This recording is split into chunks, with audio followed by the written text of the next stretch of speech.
salt.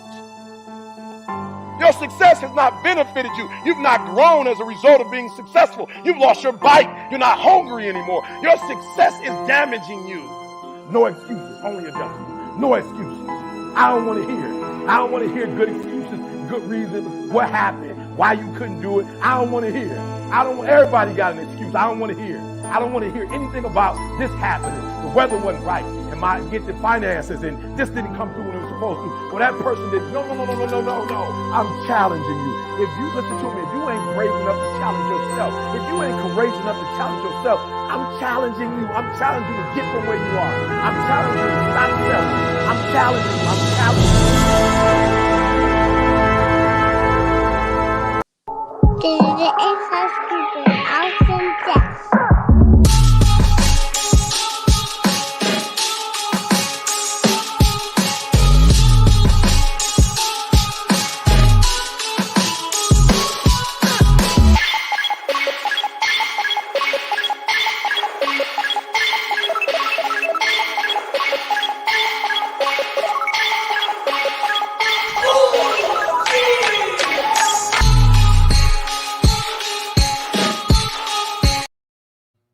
Welcome, everybody, to another episode of Inside Scoop with Alex and Jeff. I'm Alex Dingman. I'm Jeff Doss. Welcome, guys. And we have a special guest. This is the third time, I think, he has been on our show. We are super blessed to have Mike Pombero. How you doing, my friend? I'm doing great. And thanks for having me once again. I thought you guys would be sick of me by now. Heck no. No, not at all. We are excited, man. We're excited to have you on and talk about this year and just your perspective on what's going on in the martial arts world, the fighting world, who to look for. And then, of course, we got to share some good old stories, because there's always more that I'm sure you haven't shared before. So before we get into that, we have lots going on that we are sponsored by. So if you don't know, we are sponsored by the Virtual Fight Tour. They were our first sponsor, and our next event they have is in February, Ladies Night, and our own Regina Thompson is a part of that, setting that up, getting the female fights together, the fighters, the commentators, the judges. It's going to be a great show. So really excited to see that. That is coming up February 26th. It's going to be a big deal.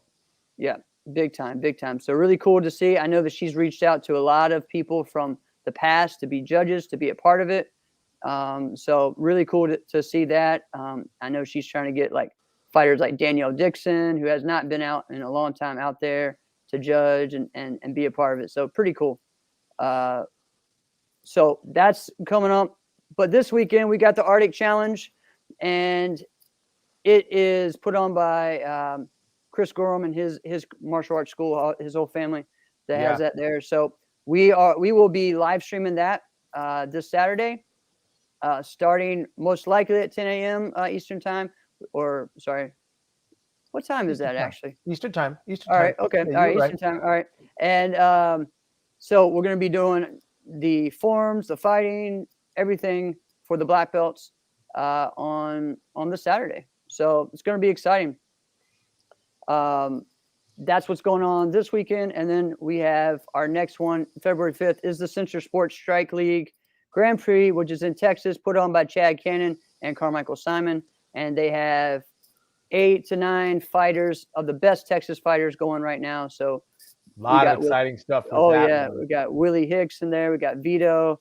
We got Charlie Davison. We got so many great fighters. Peter Chartuni, all these guys that are out there.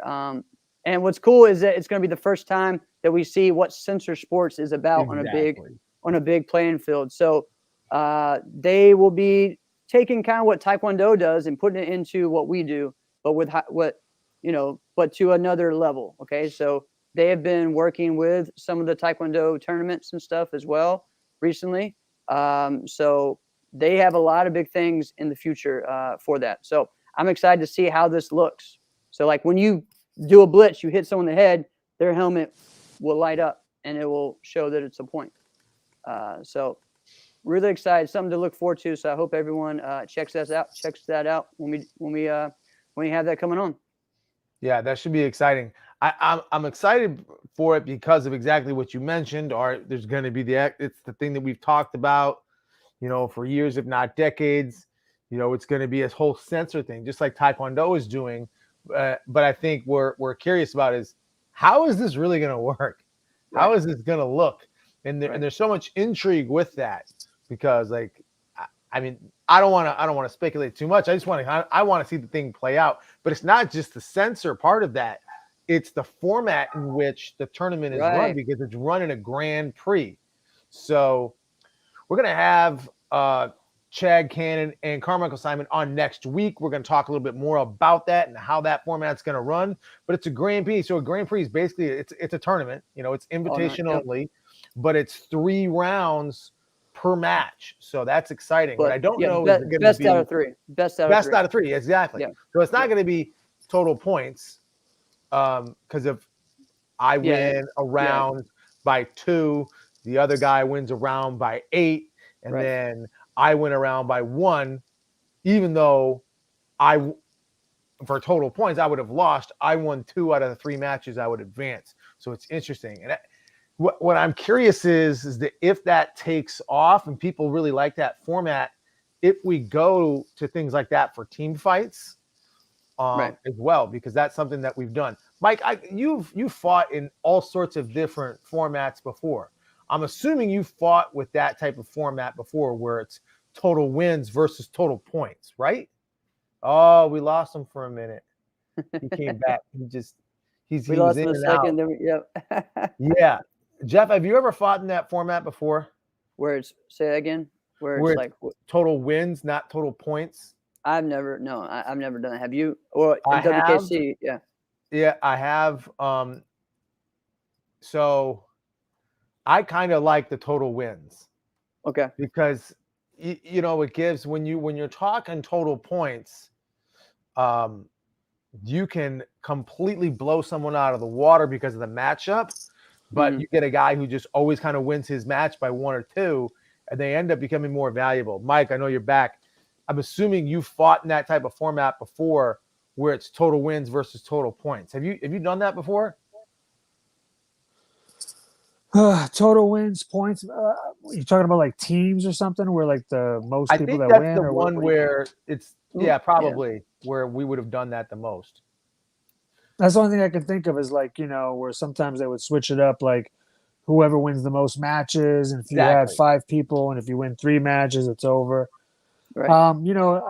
I don't like it because then a couple people don't get to fight, but then I like it because if like you that. have Yeah. a big event like the Irish Open, then it kind of helps speed things along per se. Yeah, Right. I almost think it makes it more fair.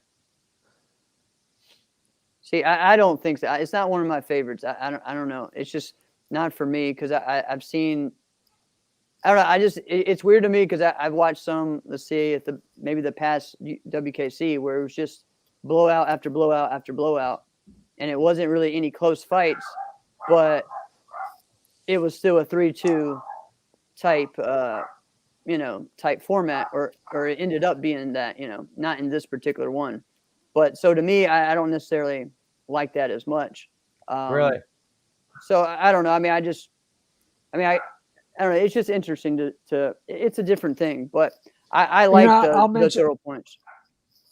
Yeah, I'll mention this. It depends on who you have.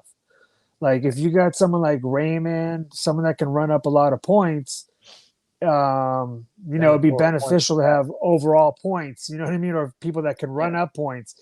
If you have people that are really defensive and like to keep, fights close, then you might want to go for wins. So I think it would depend on strategy. I think that's the one thing that you'd have to think about. Strategy would have to be, added into that depending on what the circumstances were. What the end, what you are trying to accomplish as an end result. Yeah, and I think the first time I fought in that format was the Irish Open, and we were fighting the Irish team. And we had a guy in our squad who was relatively new to that limelight of fighting. Like he wasn't really used to that stage. And so when Robbie McMenemy went up, we're like, all right, Robbie McMenemy could likely win his match even if we have our best fighter up there. So let's sacrifice the lamb, put him out there, and now we still keep our top fighters because that guy we took our lower Right. fighter We against took their the- best yeah. fighter. They were only going to get that one win anyway, and that really helped us. So it's really personal preference, but I'm really interested to see how it works out anyway. So Yeah. that we'll hear a little bit more about next week. Yeah. You know, I Yeah. like the. I'm sorry to interrupt, but I like the No. fact that there's guys that used to be involved in competing, trying new things. You know, Jesse Ray being one of them with Virtual Fight Tour. Of course, Alex Reyes with Pro Point. Now you got these guys coming out. You have Kevin Walker doing an all fighting event. I think it's real cool. Then you had also Jack Felton that just had a pretty big, you know, successful tournament here in SoCal, which we haven't had in a while.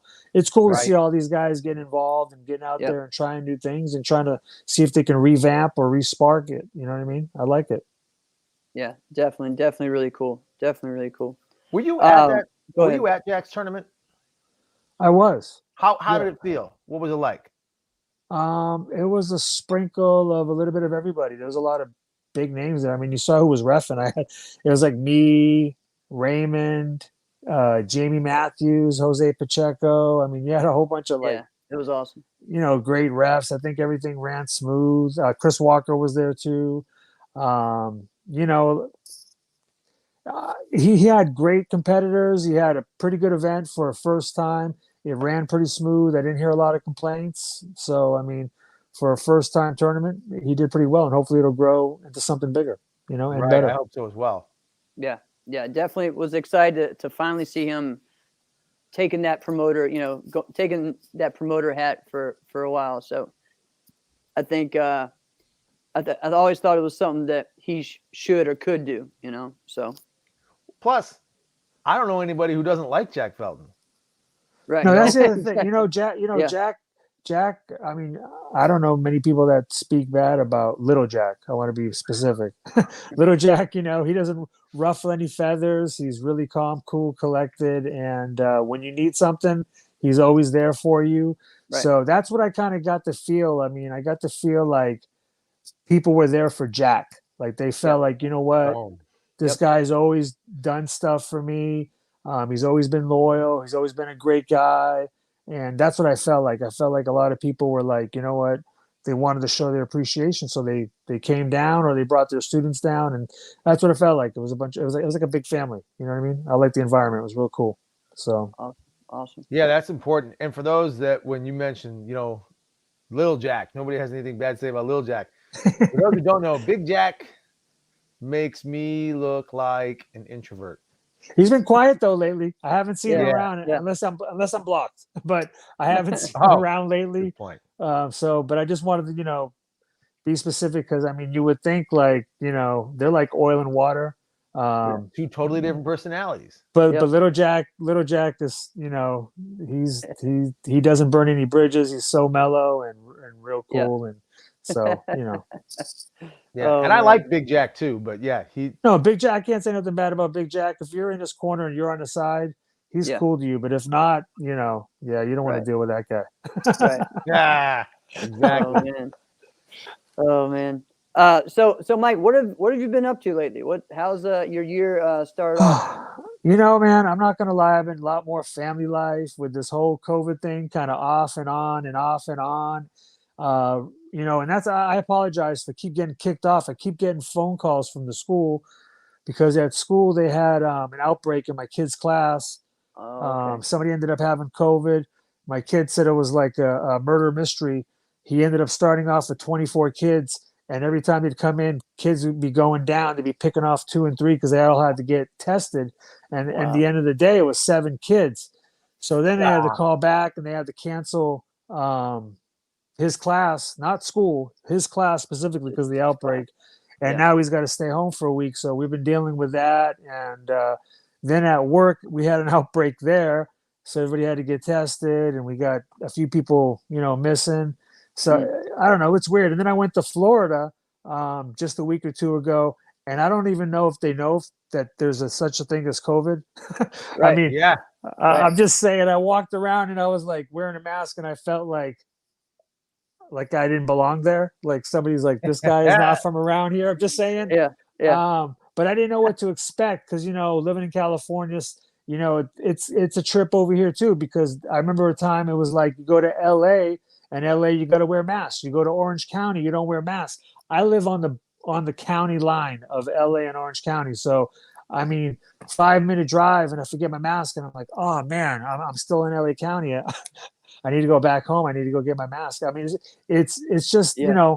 and same thing with tournaments. Talking about Right. tournaments, you see Right. these events, and it's like you see all these great competitors, but I haven't seen where all of them have really all showed up to one event. It just seems like there's Not yet. Yeah. Froze on us again. I mean, all right, Yeah, but showing up to no one problem. event, I think you're Yeah, right. yeah. We haven't seen From event to event. Yeah, from event to event, things are changing, and I don't know what to expect. I don't know who's going to be there. With Chicago, you got the tournament coming up, AKAs. You got the weather to worry about. Mhm. I don't know how Well, things that's are true. up there, but I hear Canada. is having a tough time going anywhere. Europe, I Yeah. haven't been seeing anything about events over there. A lot of them And been I, shut down. I'm Yeah. so They just canceled about 4 of them. They just canceled about 4 of the top European events. What I'm hearing though is that the UK and everything is all right though, from what I heard, but that the other ones are surrounding areas, a lot of them have been canceled. Or I yeah. think what was one of Athens, I think was postponed, so they're going to try to have it still, but I hope that one um, goes. That's usually a big event. yeah.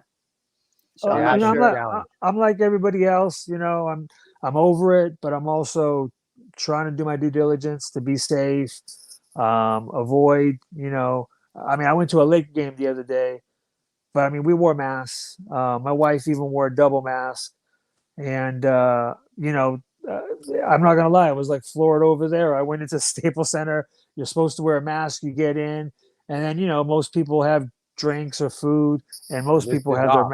they had their masks off the Yeah. whole time, and Oh, yeah. there wasn't an empty seat in there. But Was it a good game? it, Did the Lake Show it, win? yeah, they did win. They were on a little bit of a roll where they won 3-4 in a row. We happened to go Nice. during a good time, and nobody was missing due to COVID. So yeah, I mean, we had a good time. So I've been just trying to, like everybody else, survive, Yeah. get through this.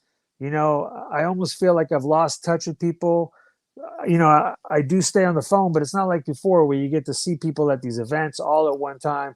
Yep. It's hard to make 20, 30 phone calls in a weekend. But at these events, you can run into 30, 40, 50 of your friends real quick and just catch up and Right. do all that. So I mean, Exactly. but I mean, I still train. I still try to, I still live the martial arts lifestyle. I just haven't been going to competitions. I enjoy watching you guys. CTE, you guys keep me posted and updated with events. So, Awesome. what else do I need, man? People should know though, do not tune into this show purely for information. This is entertainment purposes, like only, right? If you're looking for factual information, that might happen by just happenstance, right? This is entertainment.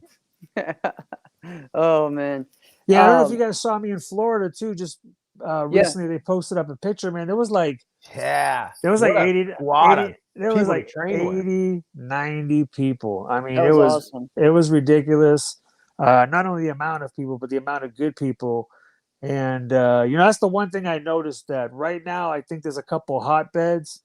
One of them is definitely Florida. Florida's kicking butt. They got a lot of great competitors. They got great events. Yeah. And another one that's been around for a while and that's still around is New York. And I think, a lot of it has to do with both Jesse Ray, Troy Binns, and, of course, Jody as well being over there. Yeah.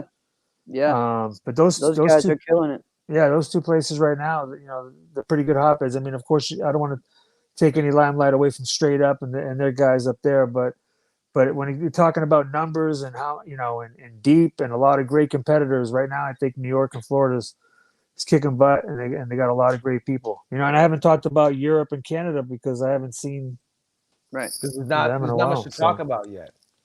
Yeah. I mean, we had Waco World Championships, and then after that, we weren't really able to have anything else. It kind of shut down again. So Yeah, and it I was was curious unfortunate. to see how they were going to look. And man, help me out. Who's the tall guy that beat Bailey? Yeah, Elijah. Elijah. Yeah.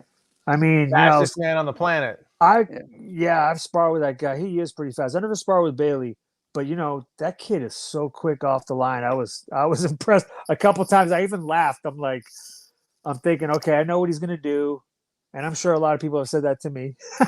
I know what he's gonna do, and I swear I was like, I'm gonna get him this time.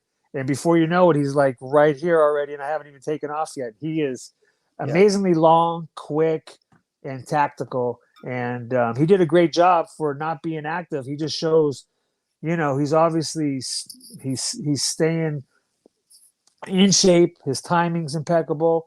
Because I mean, he didn't just beat Bailey. I believe he 10-point him. Yeah. Yeah, He 10 he 10-pointed everyone. Yeah, in the whole event. Yeah, amazing. So I just hope that things can get to a place where we can get back to having these big events and having everybody show up again. I mean, I liked where things were going, and it kind of, virtual fight tour.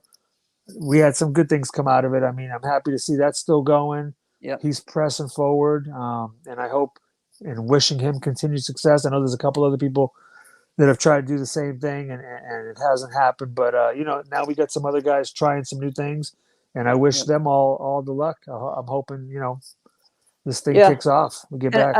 I think most of the tournaments in here are going to happen. It's just everybody's going to have different restrictions, So I know that there was a big, a new mandate that was passed down like recently in the Chicago area or whatever, and so that caught a lot of people's eyes and stuff. Like, oh man, what's going on? But mostly it just affects like restaurants and stuff as far as that goes.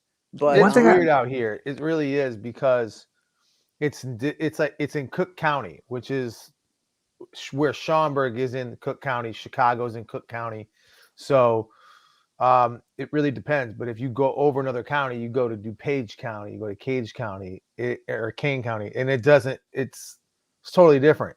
But each business can decide that they want to do or not do kind of whatever they want. But you go a town over, and like you're in handcuffs, right? Because you can't do the same thing. So I don't know. I thought it was an interesting move. I thought it was eventual that AKA was going to have to move out of Chicago unless they like tripled their attendance, and they're already a big tournament. But you had to deal with Chicago Union when you have the tournament there. I mean, it is a beautiful venue. It's an amazing experience there because everything's right there. You're right on Michigan Avenue. It's fantastic. But I mean, they're not making the same as what you can, somewhere else. So I think it was eventual to come out, to maybe the Schaumburg Convention Center, but they're still in Cook County. So I don't know how much different it can be. But I went to AKs before they were in Chicago, and then in the years past, when they were in Chicago, before they were now, it's really weird. There's a big difference. When you're in the city, people want to go when it's in the city. Right. So you got to have something around. Schaumburg's definitely got tons of stuff around. So, but it's in Cook County. So you got to decide. It all depends. You got to be creative, which is also kind of interesting because restrictions or not, pandemic or not, you should get creative with any tournament you go to anyway. If you're just depending on the tournament and the food around there, it could be, you can be taken hostage by the tournament, right? You got to get creative as for what you want for your experience and your entertainment. But it's real tough, I think. I was gonna say, but it must be real tough right now to be a promoter, to try to schedule a tournament in advance, not knowing what things are going to be in that time frame. Exactly. Everything continues to change. So exactly. So I mean, I feel for all those people that are trying to put on these events with the hopes that nothing comes up, and like a lot of these businesses, they end up just just not going out almost- of business, but putting a lot of investment into it, and not being able to get anything in return, yeah, So or completely having to change what their business looks like. You know what I mean? Like there's so many that have had to completely flip, what it is, So I mean, let's look at the positive though. The one thing I do see is that with lack of events, I've seen a lot more dialogue. I've seen a Mhm. lot, and with Huge. shows like yours, Right. Jeremy Roquet, I'd have to give him 5 stars for leading. He's always got some funny comments he's putting out there. Love Yeah, that guy. He's always got some definitely. funny questions. But I mean, it's great because you see all this dialogue. You see all these people talking about what they like, what they don't like, and hopefully tournaments are seeing this and they're trying to And change. listening. Yeah, Yeah, because I mean, definitely.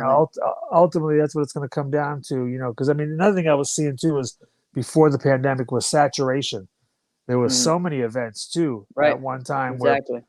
people were kind of trying to pick and choose about which event to go to. It makes it real difficult. You know what I mean? So Yeah. You hit on something there because I think you're right. I think there was probably like a consensus, like 4 big tournaments throughout the year, and then the rest, like if your division, if everybody showed up, let's say if all the names showed up, you had 20 guys or 20 competitors in that division, right?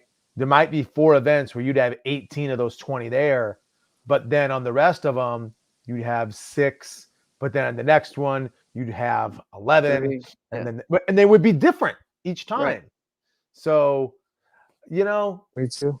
when you talk about the big ones, you mention names like, well, I'll say, AKA, just because for the last number of years, that's been like the One it of the tournament to go to. So you get that, you got the Irish Open, you got the US Open, you get the Battle, you get the Diamonds, right? So let's maybe say 5, right? So you got 5 big tournaments that people are like, all right, for the most part, people are going to make those events. And then the rest of them, who knows, right? right. You know that people are going to be there. You know that names are going to be there, but you're not all of them, all right? But I love this time of year. This time of year, it's like the start of the football season. Yeah. Everybody's team Super- thinks I they got mean, a shot to win the division right. and they got a shot to make it in the playoffs. Everybody's like, this is our year. This is our year because for the first 2-3 events or months even, you're like, I can still do this. Whether it doesn't matter how you fared in those first couple of events, you still feel like this is it.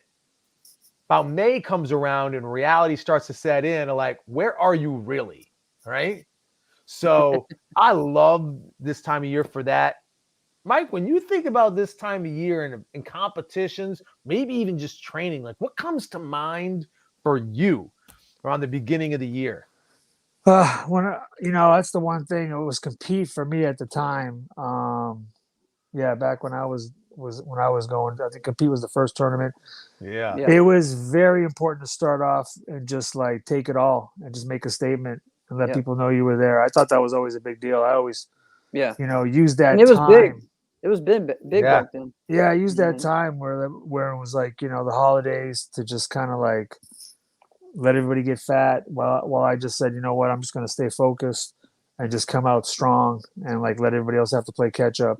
Not that that's what people were doing, but in my mind, that's what I was just thinking. I was just thinking, you know what, I'm not going to let anybody get ahead. I'm going to do the exact opposite and just Right. bum rush. And I remember that's what I think I did. Like I think 5 years in a row, I came out, did compete, and then Mile High we used to be after that until they stopped Yeah. doing that tournament. And I think I, Then same thing. It later was on, just kind of get Charlie's what ended up being right after that. yeah, Yep. and then Ocean State. So I mean, it was just Yep. like, but I remember compete was usually the first one, and I always said, come out like wildfire, just make a statement, Yeah. be the guy that everybody wants to beat. And I want to ask you guys a question because a tournament I haven't been to in a while, but I've been hearing a lot of, and I've seen some great fights from Battle of Atlanta. I remember Yep. Battle of Atlanta was like my last really good. I don't want to say my last really good year, but when I was doing really big things, I remember the last year they had it at the Dome and how Mhm. big that event used to Yeah. be. Right. I remember it becoming a smaller tournament and still having great fights, Right. but it seems like as of late, I don't know if it's new people that are promoting think there's a little bit of that. So I Can you think, guys hear me? yeah, Yeah. we got you Hello? 100%. I think you're on. I think I'm going to keep going on that, and then Mike will come back in.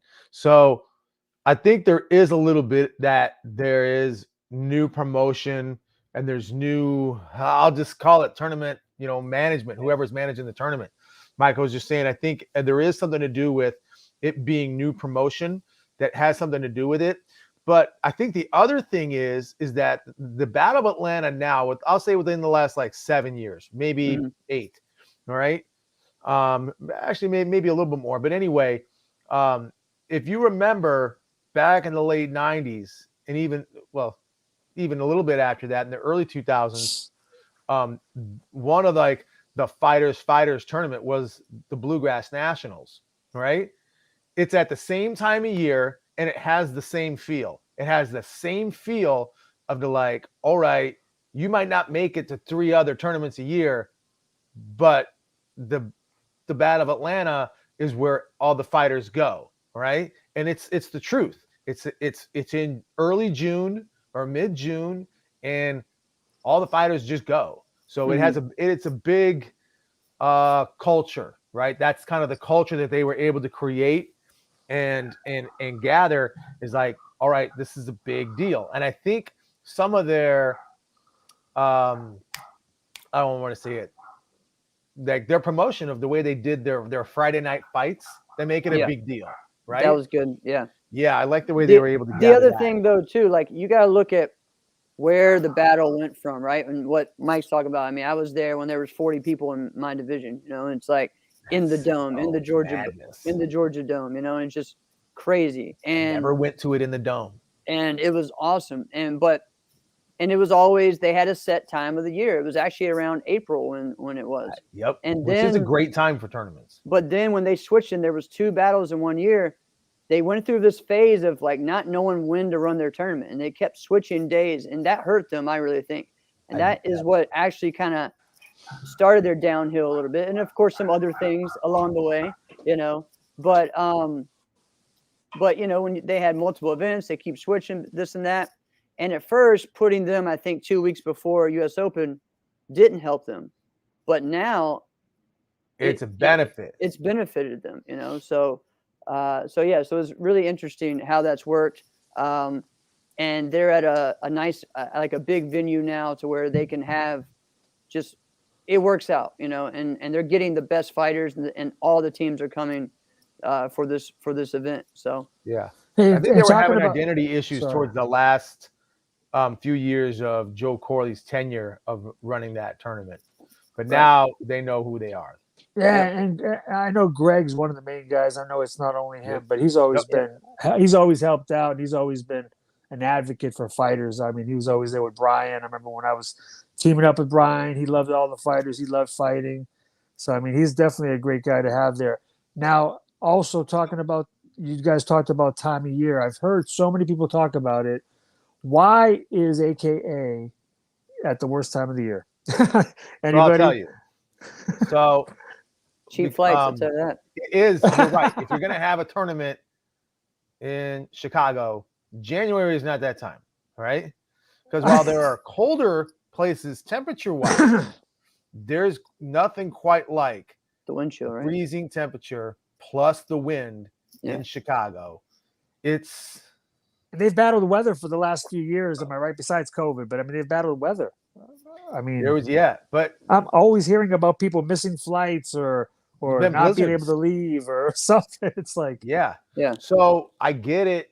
I get why they got to have it there. All right. I mean, I suppose they could try whatever they want to try, but if you remember, AKA like John Sharkey's group, they bought Bluegrass Nationals.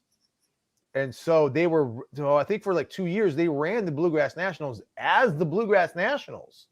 Yeah. And then they switched it to the Bluegrass National Warrior Cup, right? Because they didn't want to do the Warrior Cup and the Bluegrass Nationals. So then he wanted to buy the Bluegrass Nationals also in part so he could get the banquet, right? You wanted the banquet. And that's what it was. If you won, you were in the top whatever in your division for the previous year, it does make sense to have the banquet at the beginning of the year. All right. So Yeah. I feel like that they got right. Being in But- Chicago in January, maybe not so good. but I'm again, just I'm telling saying. you, I'm Just telling you, it's saying. been real. It's some of the cheapest flights I can find ever for a tournament, or for a big tournament, though. But I'll have tell you that. missed any? Have you missed any flights going to Chicago, going or coming? I haven't been, just like I said, I haven't been to this tournament in 20 years, since Because I've 2001. heard, So, I'm always hearing yeah. or seeing people Right. post about see, missing I used to have to go flights to and- Buffalo on You're Christmas. not lying, So, I used to have to go to Buffalo on Christmas. So, I mean, but I never missed my flight then either. So I don't know. But So I'm hearing about all these new teams. You guys are inside scoop. You guys know of any of these, these trade deals or people jumping? Or are we all waiting for AKA to talk about it? I feel It's like people are interesting. waiting. But yeah, go ahead. People are waiting, but it's like Some people know. I came out with a hot-ish topic last week, and I said, "Hey, who's in need of a change of scenery?" Because sometimes you can be a great fighter, you could be great in your division, even forms, right? And for some reason, you're just not vibing with that group, right? Right. Like it's not going to work, right? So maybe the group, they all speak Spanish, and you're the only guy on that team that don't speak Spanish, and there's a number of them. Maybe it's like, well, I just need to be with some guys that speak my literal language, right? So that could be it. Maybe you just really you don't get the culture of that team, and you just don't like it, and you're like, I don't like you guys, right? Yeah. I can't get this. I need a new change of scenery, right? What I think would be interesting, you mentioned it. What if you literally traded? Because this is not like actual sports, right? So it's not like, oh, there's a free agent. In reality, everyone in sport karate is a free agent. We can kind of do whatever the heck we feel, right? So people kept Not talking everybody about, does, but yeah. right. But if you were to say like, hey, in basketball, if everyone was a free agent, right? Everyone would go after guys like Kevin Durant, Steph Curry, LeBron James, all of those, right? But you can't do that because they're literally signed to contracts where they're not available to do that, right? And then there's tampering laws, right? But what if you could just do that? Wow, that would be a lot of excitement if guys were just switching all the time. Sometimes guys don't switch when I feel like they should. So I brought up one of the names I brought up. I thought Brian Rodriguez needs to change the scenery because there was a time where He was the middleweight guy. winning a heavyweight overall, right? And we really haven't seen that at all, right? Not in the last few years. We haven't seen the middleweight winner win a heavyweight overall. For the lightweight side, we've seen lightweight overall winners win some lightweights or super lightweights win the lightweight overall. We've seen welterweights or light welterweights win the lightweight overall. So I thought, hey, that guy needs to change the scenery. But I don't know. I think there's a number of them that could or should happen. What do you think, Mike? I'm all about loyalty. So, I mean, if you're with a team and you got with that team, there had to be a reason. So, I mean, if you're leaving the team, then I feel like it was kind of like a multi, like you were using them, they were using you at the time.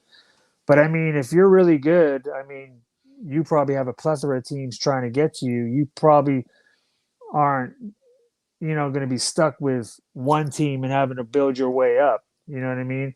But I kind of get it too, that if you're on a small team and that team isn't able to give you what another team can, and you're kind of working your way up the ranks and you've kind of earned your place, you should be able to kind of move up. You know what I mean?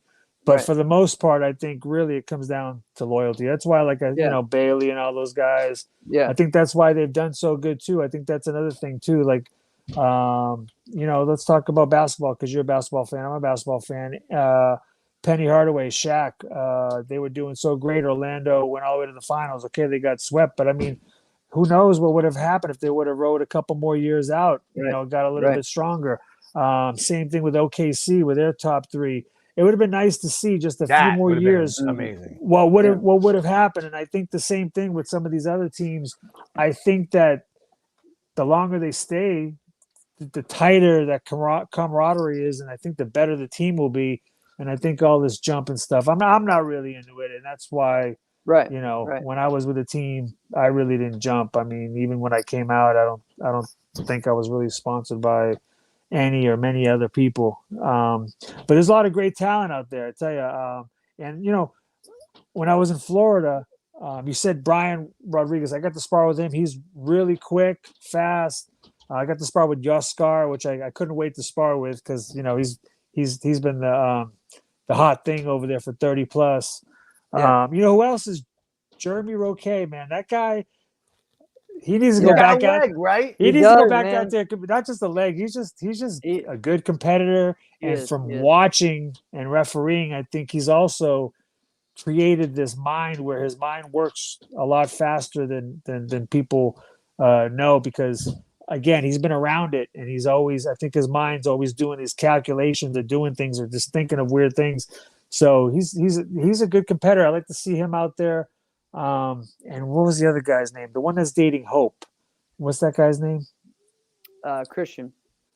Man, out of all Yeah. of them, Christian he was Rivas. the one Yep. he was the one that impressed me the most. He All right. Why actually is that? Awesome. you know, when I sparred with everybody, he was just the one that mixed it up the most. His cardio was good. Everybody else was getting tired, and I could kind of stay with everybody and push. He was the only guy that he didn't wilt. He kind of like whatever pace he was going, he kept the same pace no matter how hard I pushed. I was kind of waiting for him to fade. He never faded, and he'd switch it up. If I got aggressive, he would work counters. If I sat back and was kind of trying to catch my wind, he would take advantage. So I was really impressed with him. I mean, I've seen him compete, but it's always a different thing when you get to like actually go in there and spar with people. Now, mind you, we weren't competing, so I don't want to sit there and say like I felt like I did great with everybody and I kicked everybody's butt. And he's no, nothing like that. We all went in there. We all, you know, it was just a training session, so no one was out there trying to kill each other, but no one was trying to look bad either. But out of all the people, I would say he was the one that impressed me the most. I don't know if he's on a team. Yeah, he's a legend, team legend. Yeah. Yeah. So those And guys, you know, I tell you they're right a now, good team. you know, some of these, and I'll go back to saying it earlier. And you know, the only thing about Tony is I don't think a lot of them were white belts with him. I could be wrong. I think a lot of these people might have came from, you know, other instructors and then went to Florida and then got over there. But man, he's got such a solid group. You know, I think of Corrali and how he's got a solid group. It's a very good comparison. Dude, those guys got a solid group. And same with Jesse. He's got guys and he's got so much young talent too that hasn't even gotten to the adult division. He's another guy that I mean he's been nurturing these guys since a young age and I mean he's already got people like Anthony Merricks, James Poor, you know, these older people that are good, you know, D Sachs, but he's also got these guys that are coming up, his son, and you know, a few of these other young cats that man, I can't wait to see. I can't wait to see what the future holds for them. You know what I mean? Not only for his event that he's putting on, but I mean he's got a solid group. So those guys could have a team themselves. I mean, you know, period. Exactly. One of the people, and you mentioned Christian, someone who we need to mention because he was getting last year to where he was getting right to that point where he was trying to put himself and wanted to put himself in that top 10, you know, that group, you know, and then he had the incident where he got knocked out and he hasn't been back since then. And so now he's ready. He's been training, feeling good. So I'm excited to see him back out and see what he wants to do, what he's ready to do. So I think that's someone who we definitely need to keep an eye out on. Mike, so we got a couple of things going on. I know that who is it that you feel like could be a star that could take the sport to the next level? You know what I mean? We have right now, you know, of course we have Raymond. Right now, Ross is doing some big things. You know, he even has a He's a main feature for a new video game that's coming out called Karate Legends, I believe, and that's coming out I think this weekend or launching. But you know, and that's an awesome thing for anyone in sport karate to see someone like Ross getting out there and doing something like that and being the person that this game and whatever company is launching using Ross. That's amazing, you know. Who do you feel like is that guy or could be? Yeah, that's a good question. I think right off the top of my brain, I'm thinking. Let's think local guys. I would say Bailey Murphy jumps to the top of my head. Yep. But you know, the one thing I will say that Bailey needs to bring out more, and maybe I don't see enough of it when he fights, just his personality. Mhm. You know what I mean? I just wish I'd see more, you know, even Raymond when he doesn't talk, you know, just his little looks and how he looks at people and just like his little antics, you know, I think those types of things you love and hate. And that's what you need, I think, to be that superstar. Not only have talent, but people got to love you or they got to hate you. And that's the thing that Raymond has. When people first see him, Michael Page, they either love the fact that I don't want to say cocky because that comes off wrong. They're so confident in their ability that, you know, they're out there dancing, they're having a good time, and people, you know, might misread it. So you want to watch them. You want to watch them get beat. And then you just like can't believe what they just did, but you got to watch them again. You know what I mean? Because they're like, there's no way that dude did that, and this dude's going to get smashed. And so I really feel like, you know,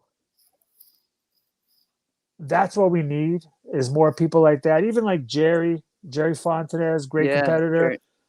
You know, I didn't always love the guy, but I mean, but that's what you're articulating. Not guys who could win the whole tournament and be the guy, but also guys that you either love them or you can't freaking stand. All right. Yeah, you know, I don't. No, I was gonna say that's Jack's problem. Jack is so good and humble, you know, but I think like he doesn't get that other. He doesn't get the other half.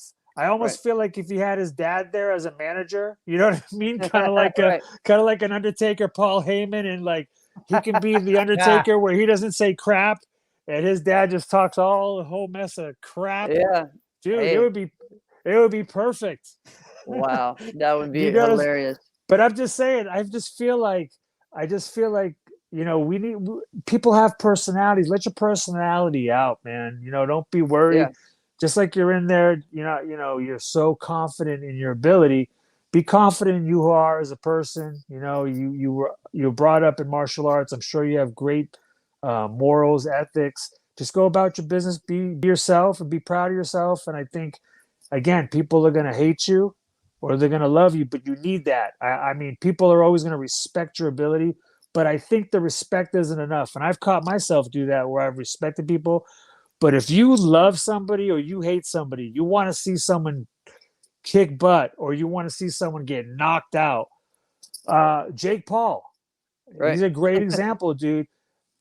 I don't care if I ask people, you either really like the guy and what he's doing and respect it, or you're absolutely bothered and you can't wait till he gets smashed. And I think that's why he's doing so well for being a new guy in a sport that he's never done. And I think that's what we need. I mean, we need personalities. We need people, you know, not in a rude way, but just have some personality. Go out there. You know who was great at that, but just didn't last long enough? Thomas Wright was great at that. You know, it's funny. I see Thomas all the time. I love Thomas, man. I see him all the time with posting his son, and he seems nothing like what I remember him. Yeah, he was. But that's the thing, you know what I mean? And that's what I'm saying. Sometimes, and even Trevor, man. But sometimes that's not you too. And you know what? And I'll say that about me. And you know what? I had that persona. I know a lot of people thought that I was like, you know, short for Richard, you know, rhymes with Rick. I know a lot of people thought I was like that because of my personality. but that was also part of my aura because you know what? I didn't want to get tight with people. I had a job to do. I was out there, and that was just part of me and my personality. And again, I was just being true to myself. But after the competition, that wasn't me. You know what I mean? That was just Right. kind of like my mindset and how I had to be. And that Mhm. was just all part of like, just how I was. And that's why I was always like that when I was competing. And I feel like, sometimes that can run over. It happens with Raymond. I know a lot of people think he's, a cocky son of a bee. But I mean, Right. you go and talk to him, he's the nicest guy, easiest Yep. guy to talk to. Yep. And I'm not saying that because I know him. I say that because I've seen people approach him randomly and he always gives them time and he never Yep. acts like he's better than anybody else. Right. And, and I think that's what we need. I think we need people more out there, I don't want to say, you got to be tactical about it, but just making it where people want to watch you, not just Yeah. for You your know what? ability. Yeah. Let's stay right there with what you said when you mentioned, how people thought, you were Richard. My favorite John Paul Mitchell team wasn't Ray, Jotty, and like Preston. It wasn't that. It was you, Brian Ruth, and Pedro, right? Right. That was my favorite JPM team because all three of you guys had the personality exactly like what you had just articulated, right? Right. No, Pedro don't talk to Pedro's, and I think I got that from Pedro. He's one of those guys. Even me, when I first met him on the team, he told me, he's like, you know what? He's like, I didn't know about you. I kind of didn't like you. He's like, but I respect you, and we slowly got along. But he's one of those guys. He just doesn't open up to anybody. Right. But I mean, his talent's great, and then once you get to know him, he's the nicest guy. I mean, mentioning him, he's having twins. We still Yeah. connect. We still talk. He hit me up, Oh, told me whoa! before. Congratulations, Pedro. Yeah, he told me before anybody else, or before he posted it out there, and told me not to tell anybody. So I mean, we still, we got a great bond, great relationship. And again, I know a lot of people that respect his talent, but think just like you said, Brian Root's another guy. Yeah. I Yeah. mean, it just you sometimes you could catch him at the wrong time too, where he might have lost the match, and you go to talk to him, and maybe and he'll just say some stupid stuff. He says a lot of stupid stuff, but no, I agree. We all had an attitude going in there, but that's Yeah. because we knew what our job was, and that was part of our persona. I mean, and people sometimes don't like it, but they want to watch you get smashed, and that's what it's all about. I mean, like I said, I love it. I mean, I love. You know what? If I was a wrestler, I would be the bad guy. I Yeah. hate to say Oh, it. of course. Yeah. Of course. I love when people The heels boo. are the best. Yeah. I love when people boo. I love when people and then I have the ability to smack somebody and look back at that dude and they can't do a damn thing about it. And it's like, shut up. Yeah. Right. I love it. Love it. Yeah. So I got a So That's why. question Yeah. about that. Let's lean into it on Brian because I never experienced personally fighting Brian because I had guys on my team when we fought against him that just were better matches with Brian. I trained with a guy who made me feel like I was training with Brian. But I want to ask a question to you. I trained with BJ Carnahan. Made me feel like, dude, you just hit me like I feel like Brian Ruth would hit me. But whatever. Did you ever have an incident or a time where Brian did something and you're like, dude, we're gonna get into a fight now? All right. what's funny is that me and Brian, and I'm going way back now. Me and Brian, Gary Waugh, his stepdad Barry. You guys remember Mhm. Barry? Yeah. He used to Yeah. have he sponsored Dave Douglas and a couple of Anthony DeMar, a couple Yeah. of these other guys. Yeah. So we used to have Couple this different seminar. team names. We used to have this seminar group where he was putting out, promoting, doing the package deals. He would take a cut, but he was doing all the work and getting us flights and getting all that stuff. So me and Brian did a couple gigs together. I mean, we I did like how you seminar. say it like you're a musician. Well, I mean, because I mean, it's funny. We all stayed together, and I mean, unlike a tournament, we weren't going to compete, so it was a little bit more like chill. and we could kind of like Yeah. just kind of be normal and not be like, tense and like, worried about having to fight each other or what's going to go down. So we got, we're real chill. We talk about tactics and just different stuff and normal stuff too, but his home life and the studio and all this other stuff. So there was a time in Compete where me and him fought for heavyweight grand, I believe. I mean, this is maybe, I'm going to guess 10, 12 years ago. My wife didn't know Brian. She didn't know our history. So Brian, he's an old school fighter, and he's the type of guy, how people take off pads to kind of stall? Well, there's a couple times where what Brian will do is if you get a clash, he'll try to follow up so that way the last thing they saw was his last punches, and maybe they'll forget the initial clash. So Brian did that to me a couple times, and I had complained to Cecil because when he had said stop, I had stopped and Brian hadn't. And I was trying to defend myself, but I remember Brian's tactic, and it's all cool because I have nothing personal. I know what he was doing, and I know why he was doing it. And I never wanted to say I wanted to kick his ass. I just said I wanted to beat him in the match. So I just kind of try to stick to my game. Anyways, in the end, Brian comes running to me after the match. And he goes to me, he goes, bro, he goes, I just had this chick cussing me out, telling me this, telling me that. And then all of a sudden my wife comes running up. He goes, her. I was like, Stop. I was like, babe, hold on. And she was like pissed. She was like pissed that Brian was like teeing off on me, hitting me all late. And, and I didn't take it personal because I knew Brian's tactic. And like I said, it's karate. Keep your hands up. He hits you catch you with a shot. Should have kept moving. Should have kept your hands up. So, and Brian really respected the fact that my wife had my back. He's like, dude, I don't know many people that the wife would come running after the fighter and just like be talking just mad crap to me. He's like, I've never had that happen in my life.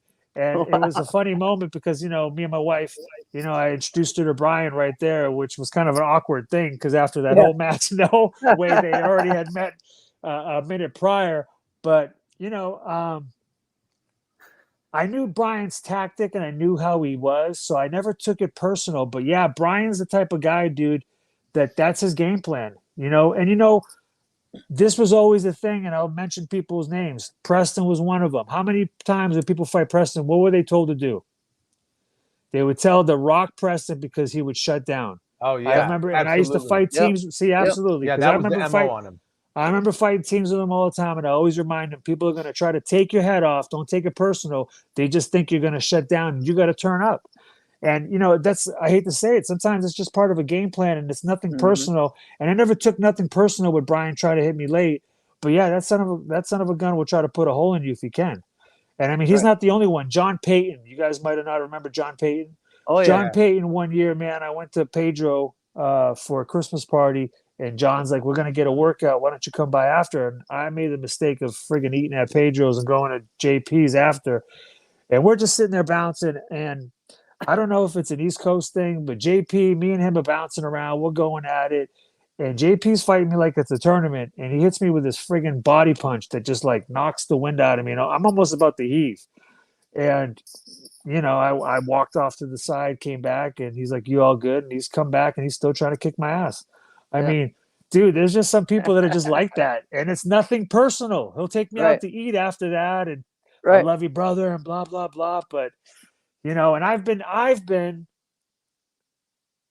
even want to say I've been, where people have pointed out that I'm the same way, because you know what, I friggin' am the same way. I'm gonna tell you right now, there was a time, and now it's funny because I'm a little bit older, and I'm reminding myself, and I'm 47 and I'm thinking, man, there ain't much more time before these young bucks are going to remember all the licks and bruises that I hit them up with. And now they can hit me. Yep. And they're like, it's paybacks a B. I'm telling you, paybacks a B. So I've been telling them, man, I said, listen, guys, I said, I've been taking it easy on you guys because I don't want you guys to get reminded and try to kick my butt when I'm like a senior citizen. All right. So it doesn't feel good. It doesn't feel good to get beat up. It doesn't feel good to beat up a senior citizen. So, I mean, I'm not there yet, but yeah, I come up from that old school mentality, and that's the way I train. So I never take it personal. Right. And but I can see how people can take it personal. I Yeah. can see how Yeah. people can let it get to them, and that's what it's meant to do. I mean, some Right. of these guys, that's part of their tactic. They want to rattle you. They want to get you off your game plan, have you come at them harder, come at them without any thought process. That way, you're just running into more shit.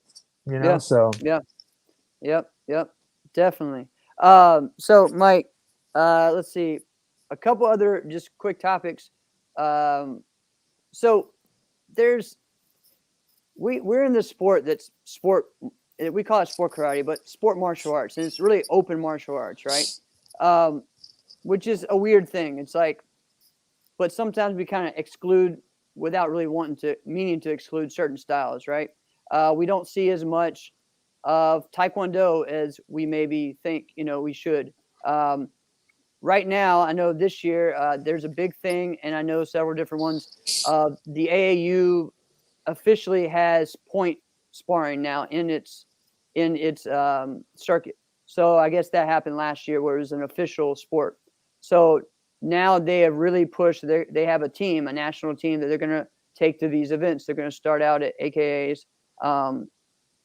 I've been working with some of the guys too on the East Coast area.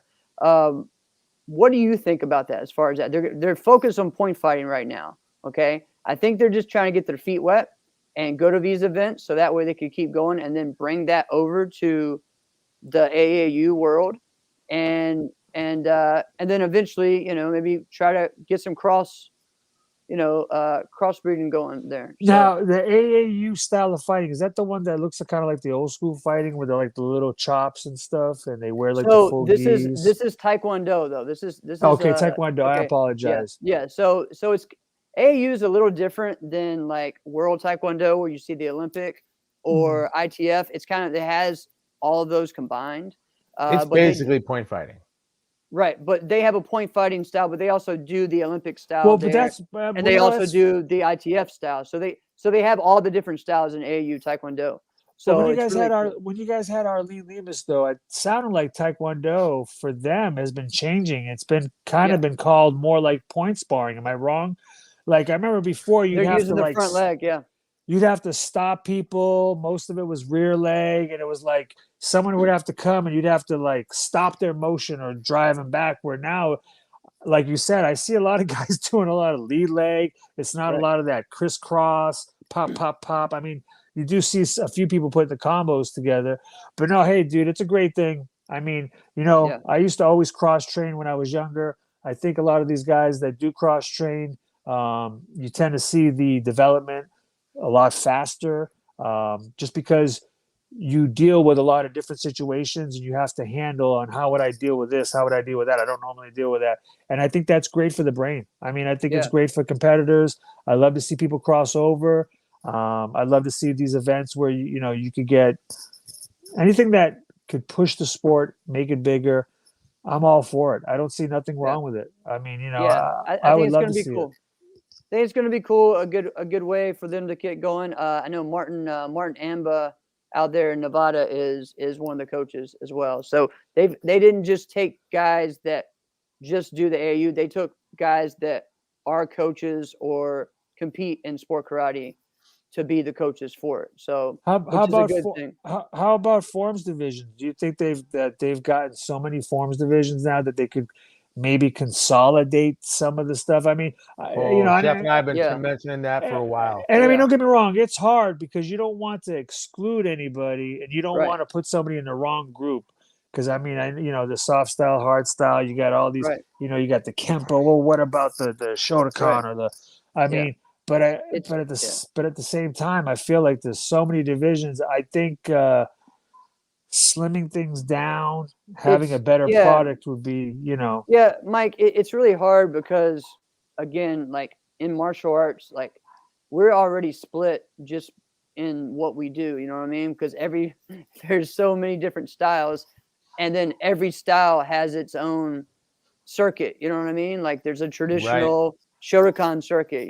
There's the traditional this. There's a traditional Taekwondo, and then you have 7 different styles of Taekwondo that have their own circuit, and then Well, you how have about ones that try to bring it together. So it is tough, you know. Yeah. Or how about the Um, fact that European, you go over there and it's like the fighting divisions, how it's like almost inverted from like there's so many fighting divisions and so little forms divisions. And now right, I've right, seen forms kind of build, but yeah. it's like it seems like it was like that here and now it's kind of flip-flopped.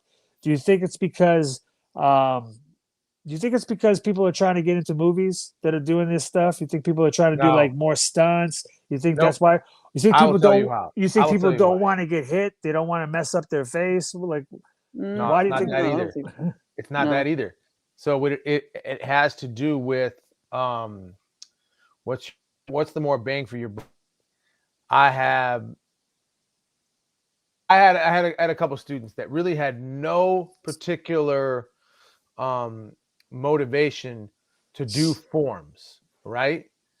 These specific students, but when they would go to a tournament as a teenager and when they go to a NASCAR tournament, they really can only do one division One division, yeah. because sometimes there just is no continuous fighting. There just isn't, right?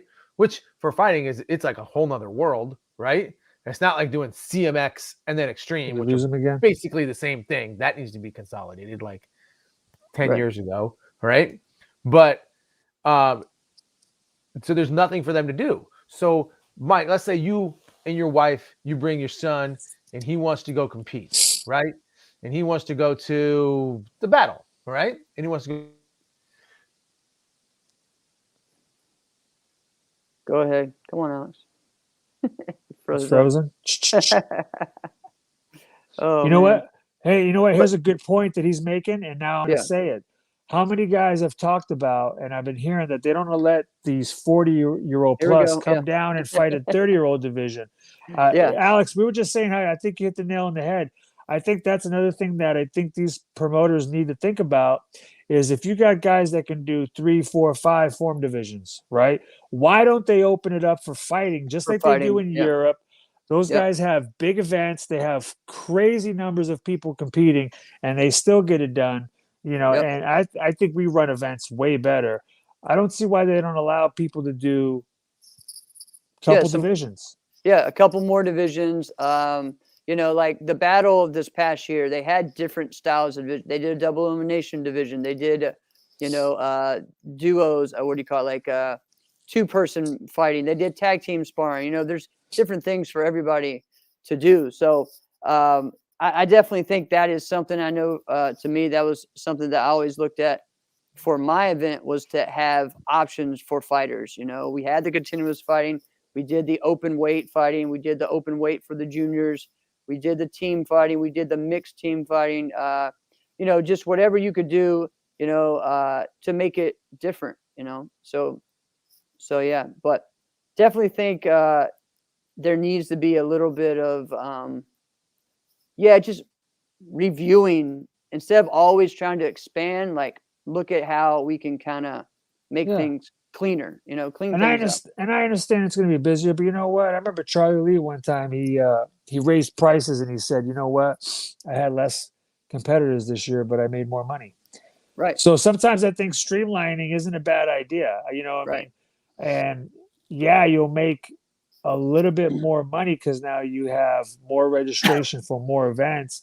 And yeah, maybe you'll get less people, but I think at the same time, over time, if you have a great event, everything goes well, that'll build. But Yeah, yeah, I know I agree. I mean, you like you said, if people are going to spend, not even talking about competitor fees, but airfare, hotel, right. I mean, you definitely want to go over there and have as many Do more chances than as you one. can. Yeah, Right. and just go for it. No, Exactly. I agree, and I think that's something that a promoter needs to listen to. You know what I Mm. mean? Those I've heard it over and over, time again. That's one of them. The timing of when their events are on, and also the 2 point sidekick. Are you guys on board for the 2 point sidekick? Or are you guys cool with it? I don't care either way, What are but you I on mean, board for? What's your take on that? I'm a puncher. I don't mind kicking, and I'll side kick people to death. And I'm going to be honest with you. I almost feel like when I've fought people that are rushing me and they've run into two sidekicks, it really gets easy for me. I feel like, that was easy. But granted, I had to land the 2 side kicks, but I'm saying now having a 4-point deficit is just so much easier to handle that fight than if I was to counter body and only get 2 points. I run into a side kick and I'm back to tie. You know what I mean? So Right. strategy wise, it's totally different. It just makes me approach the fight different. I don't care either way. But if I did have a preference, I would say I'd like the 1-point side kick, 2-point kick to the face. Yeah. But then how's this? I would say this. I like the 2-point side kick if I put a nice combo on you and I can get 2 points like I used to do for the Atomics Challenge. Yeah. Like if I throw a back right. fist body. And I mean, I'm not talking about hit, chase someone, pop. I'm talking about if it's a 1, 2, 3. Yeah. pop. A nice combo. They both land.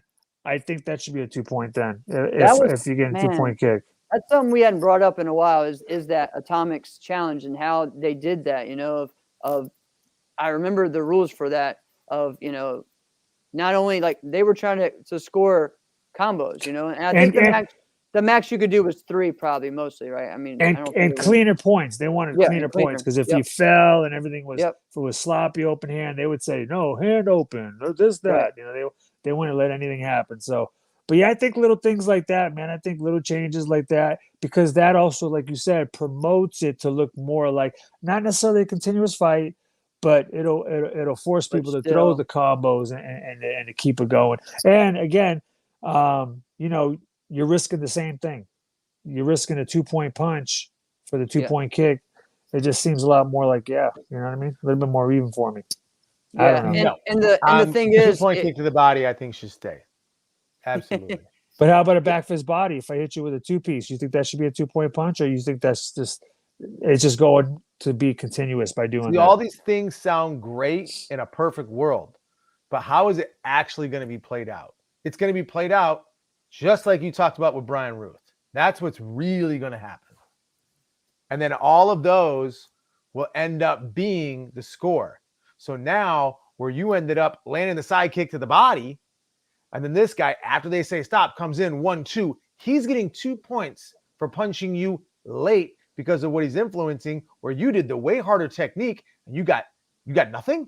Yeah. No, you know what? I'm also a believer in good balance.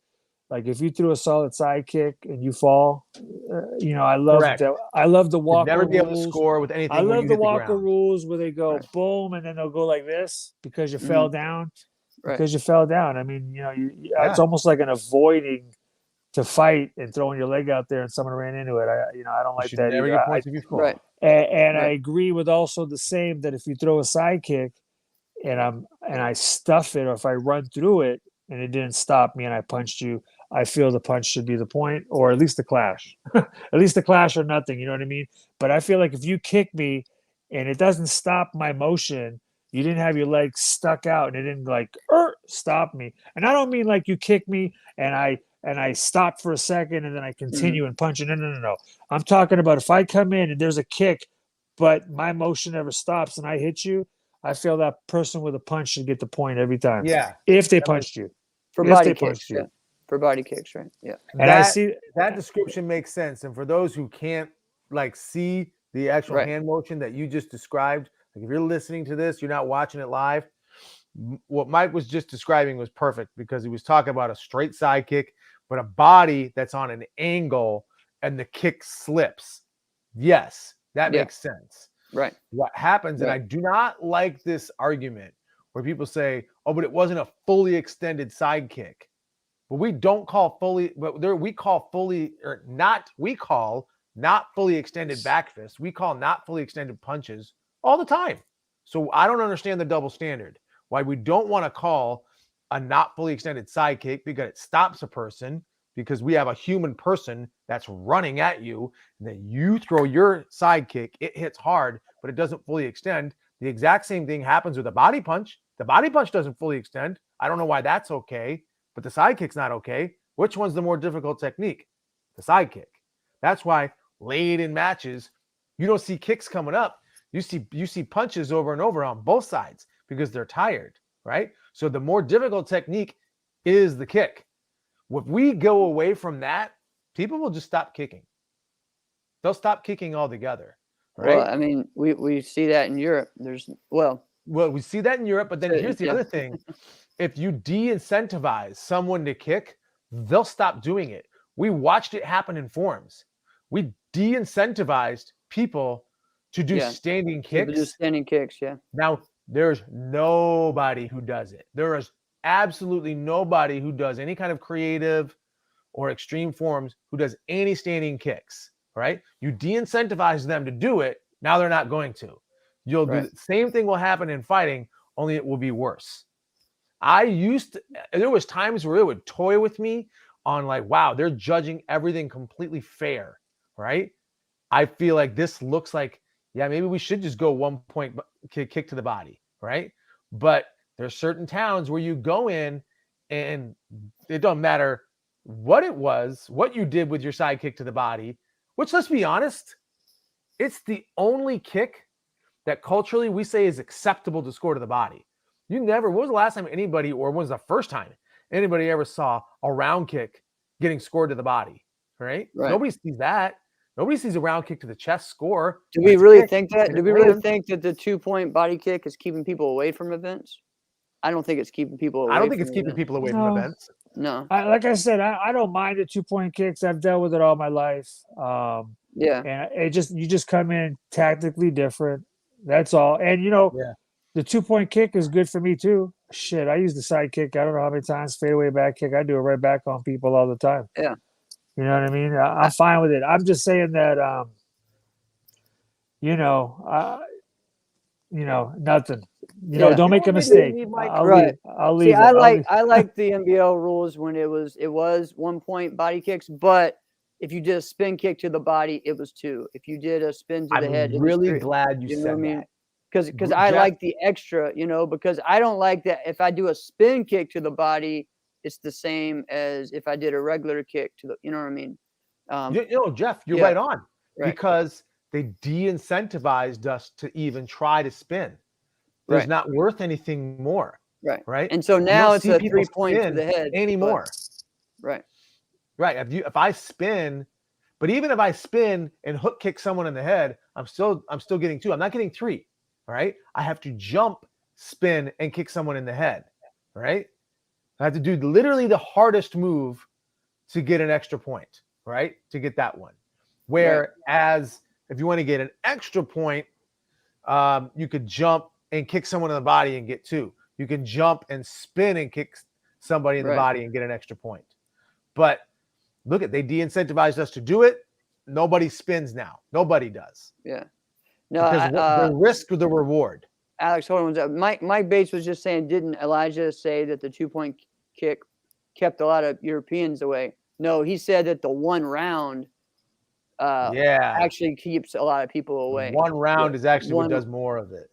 Yeah, to where they come in, they fly all the way there, and they only get 1 2-minute fight. Yeah, and you know what? And that's funny too. As a fighter, that's very tactically different. When I went over to Waco, not fighting 2 rounds and being used to trying to score where you can, there was a time when NASCAR did 1st to 5. There was a time where if you win by a spread, a 5-point spread. Yeah. So it just seems like, the one thing when I went to Europe, they fight a lot more tactical, knowing they have 2 rounds. They don't try to, blow it all out in 1 round, because then they have that second round to think about. And, that's the one thing that I definitely, I didn't like about it at first, but then I appreciate it, because usually what you don't like is what you need to be working on. Yeah. And I felt like, tactically it made me approach the fight a lot different, rather than just trying to go out there and annihilate and do this, do that, because you can't always do that. You got to change it up sometimes. Sometimes you got to. So that's the one thing I definitely enjoyed about going over there, is it made you have to fight different, and it made me a better fighter. Awesome. And I like the 2 rounds. I have no problem with 2 rounds either. That's great. Would you rather have 2 rounds or double elimination?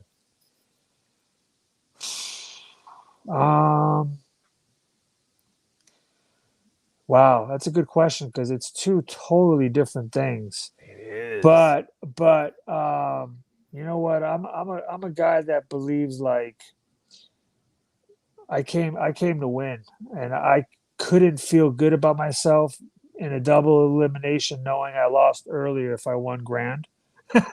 So I'm gonna Right. say to myself, me personally, I probably would rather have the 2 rounds, because if I effed up in the first round, I got a whole other round to figure it out. And if I didn't, then the better guy won.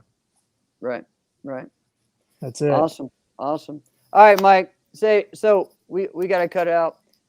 But thank you so much for joining us again. We had an awesome time talking with you.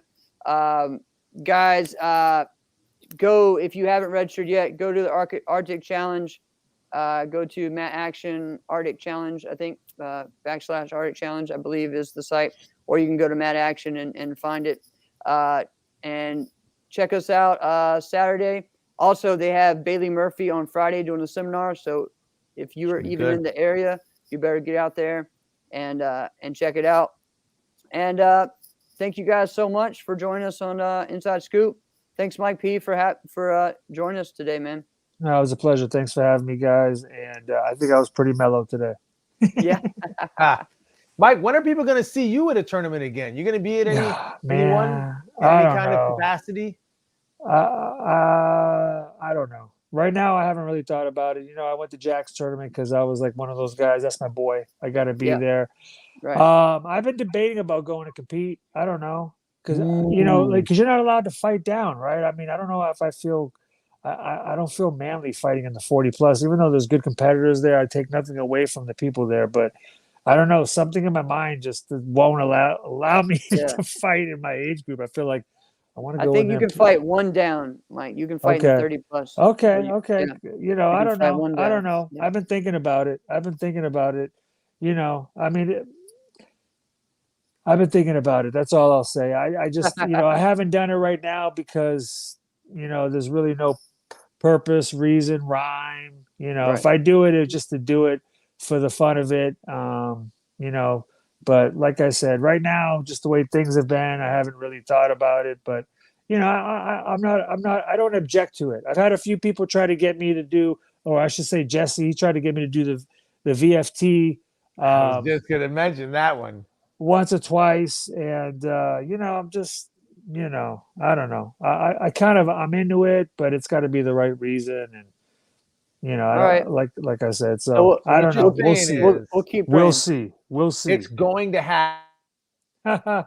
Yeah. Didn't you have people coming after you? You had a bunch of people coming after you, man, calling you out week after week. They finally left you alone. They finally said, you know what, it's over. You're retired. Because I remember a whole bunch of people were calling you out over and over. Yep. Yeah. Yoskar was one of them. Oh, man. I hear you, man. It's tough getting back because once you've been kind of like in a certain position, it's like, what am I really going back there for? What am I trying to prove? And it's like, the only thing I can think of is I would go out there just to have fun and be out there with my fellow competitors, and that's it, So it's not like it would like it was before, where before I was out there, I was trying to be the top guy, trying to dominate. I'm 47. I know I have no chance of being the top guy. I know I could be one of, the better fighters there, but ultimately I'm a realist, and I know when it comes down to grand, some of these young, hungry lions, man, they're tough. They're tough. So. That's fantastic. Awesome. It's going to happen. Look out. Mike B's coming back in some way, shape, or form. It's coming. He did not say no. He said yes, but just not now. All right, guys. This has been another episode of Inside Scoop with Alex and Jeff. I am Alex Dingman. I'm Jeff Doss.